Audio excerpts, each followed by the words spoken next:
Hi, and welcome to the Vlogger Interviews. Today, direct from Sweden, we're going to speak with Martin, known as the Swedish Lad. Now, he's a vlogger, but he's a little more than that because he also studies vlogging and social media. He's written a thesis on it, and now he's working on a new project that he'd like your help with. You've written a thesis, you're preparing a short documentary. Where did this all begin for you? Ooh, to be honest, it begins in 1998 when I started instant chatting with a friend that I got to know in Australia. And back then you couldn't do video, obviously, over the web, but we did video anyway. We sent each other VHS tapes. So this idea of talking to a camera has been there way long before YouTube was there. And then when YouTube came along, it became a natural thing to do. So how did it lead to the point where you did a thesis on it? Well, when I went to Bergen, Norway to do my master's, I wanted to document me living there somehow, and my idea back then was that I would do Facebook videos. But then Anne Spade, who I'd gotten to know at the time, told me you should do them on YouTube and then post them on Facebook instead. So that's what I did, because I hadn't decided what I was going to write on at that point, but that became fairly obvious fairly quickly. Mm. And then you wrote a thesis. So tell me about the thesis. What's the premise of the thesis? The thesis is about cross-platform identity creation through social media. So when you use social media, you don't just use Facebook. You actually create a persona using Twitter, Facebook, YouTube, Daily Booth. Those were the four kind of platforms I've focused on, and how they all have their, you can do certain things, but certain things you can't, and then you have to, fit within the system. Twitter, you can only do a certain amount of, words, so you make up little language. On YouTube, you have to do 3-minute videos, otherwise people will stop watching. So all of that creates a persona, more or less. And do you think people, so what were your findings in terms of that? Are Right. people creating a persona separate from who they are, do you think? Oh, isn't that the most interesting part of vlogging? Who is this person really? I've come to understand that the difference between the person in front of the camera and the real person that you meet in the real world is that the person in front of the camera, or that you see on the screen, you can't affect that person because it's already happened. But if you meet someone in real life, you can actually ask that person question. You can touch that person. So that the power of what I want myself to be isn't in the hands of other people in video, because I control everything before I put it out. But in real life, you can't control, because the other person can affect who you are by asking you questions. Are you left or right? And then you have to answer. But then has this changed now with things like the Google Plus Hangouts, where it is one-on-one and is live? It's becoming more and more normal. I think that the term vlogging is still not commonly, used outside of, at least not outside of the social media sphere. There's actually a lot of people who don't use these platforms. They might have Facebook, but that's different. It's more of a real world based platform, whereas because you have real names, whereas Twitter, YouTube, you have usernames. You have to be unique.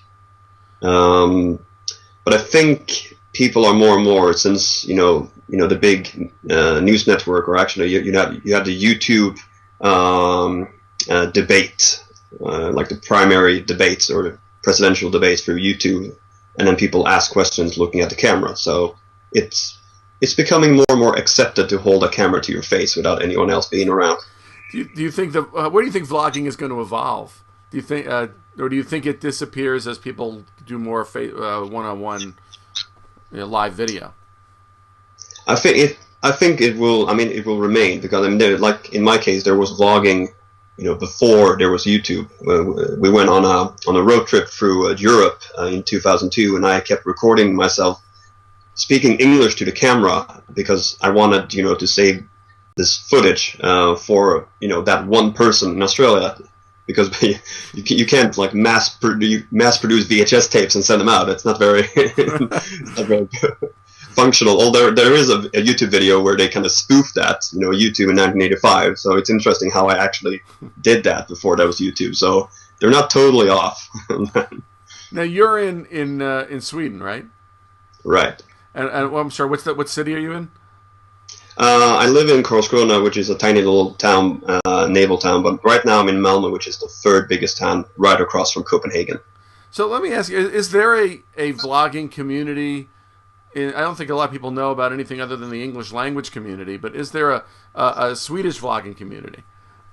There is a vlogging community that I personally actually organized quite a few gatherings and meetups over since last year.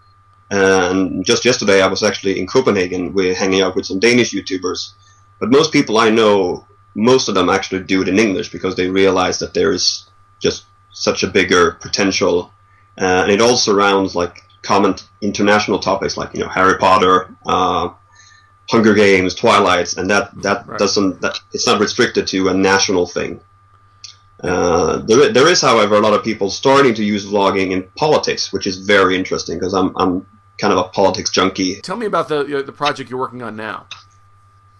Well, I work, I wrote a thesis on this, and I work part-time at a technical college within a program called Digital Culture and Communication. So it's not just a hobby thing, it's actually also a professional thing where we study these themes. So what I wanted to do was a documentary or an academic research video essay, because I want to ask questions. I want this short video of up to 20 minutes, which is an eternity on YouTube, but it's a short documentary, to be something that asks questions and starts a discussion rather than explaining the whole thing, because obviously you can't define still what a vlog is, although you have certain guidelines that you might steer towards, but still it's more about asking questions and starting a discussion. What sort of questions are you asking people to answer? Well, I mean, vlogging has always been connected to what is real, and one of the the premise that I had with a scholar in Bergen, Norway, at the University of Bergen was, there's got to be something that has happened since Lonely Girl 15, because that's still the main thing that academics talk about, which was a big thing, but it was 6 years ago. There's got to be, more. It's an eternity in this world, right?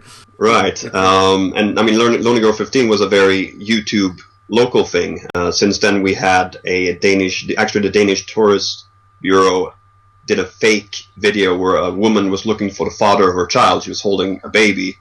And it got a lot of attention outside of YouTube. And when I saw it, I was like, this is fake, and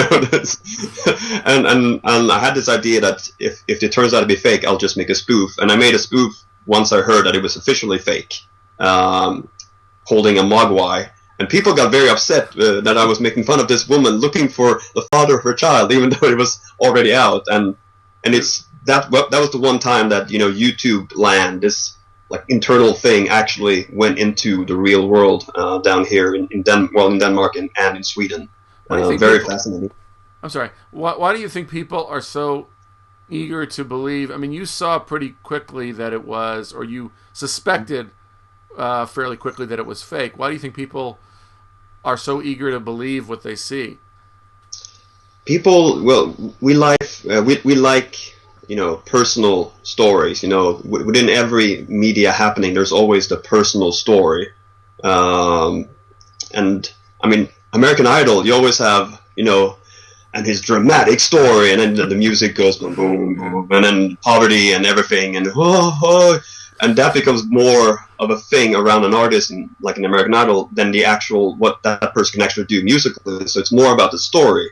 So people have always loved personal stories, and I guess that's the fascination with vlogging. You get to go into this person's bedroom, because that's normally where you film, and pick their brain, at least the part of their brain that they have chosen to upload. So yeah, exactly. So final question: if people want to participate in your video project, what do they need to do? they need to go to a specific video, which we can link to or annotate to, where I explain, and there are 5 questions that I want them to answer. They don't need to do a whole lot of editing. I mean, they can do editing for the sake of, upload speed, and then either post it as a video response or send it to me. There you have information of how to send it to me. Because, the video is one part, but then you have the discussion that follows the video, and I will give a presentation of this in Bergen, Norway, hopefully, where we take all of this. We have the actual video, we have what people have responded either before, which is in the video, or afterwards, and then that discussion also becomes a video. So you have this, very academic continuation of trying to poke through, what does it mean? Typical humanistic behavior. Okay, so by when do they need to have this in? I mean, for me, hopefully, for the best would be to mid-March. I mean, it'll be quite a long editing process, but in order for me to kind of, pinpoint where it's going, the sooner the better, so I can digest the material and use, make a really provocative and good video in the end. Thank you, Martin. Remember, if you'd like to take part in Martin's project or just check out his channel, both links are below in the description. I also have some fascinating additional information about Martin over at my blog, worldaccordingtorich.blogspot.com.